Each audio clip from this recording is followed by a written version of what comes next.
Tena magagaza Kena nga zoti Kofa misil tafakeli de manambani Nefa tokony atano anampena Amin'ny sarotry lalovana mano mba fitovy kategory ndraiky anao Nefa anambany izy raha ataonao Iwe mizesta amina quartier Misesta fa be vole Bewera amin'arabe Tsaratsara kely defa nanambany Iwe mizesta amina quartier Misesta fa be vole Bewera amin'arabe Tsaratsara kely defa nanambany Atova moramora brada Ngengeng Atova moramora somamanta Ngengeng Atova moramora brada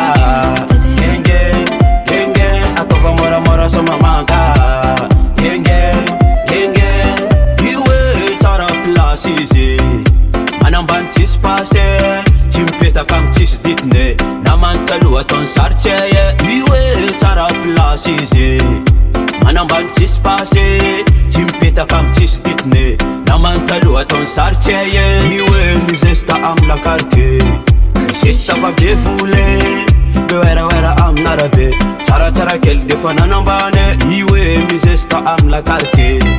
Misesta fa be vole Bewera amin'arabe Tsaratsara kely defa nanambany Atova moramora brada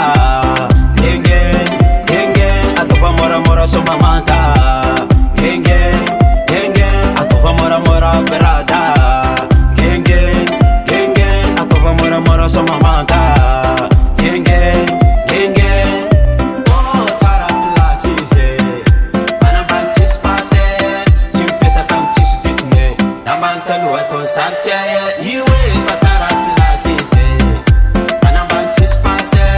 Ty mipetaka am tsisy ditine Namantalo ataony saritseye Yamany Sesane dedikasy tolotra ho an'ny G manary namana kofa tafa Tsy avy manao fa mety mbola tafandrenao ho any après S-Tong Man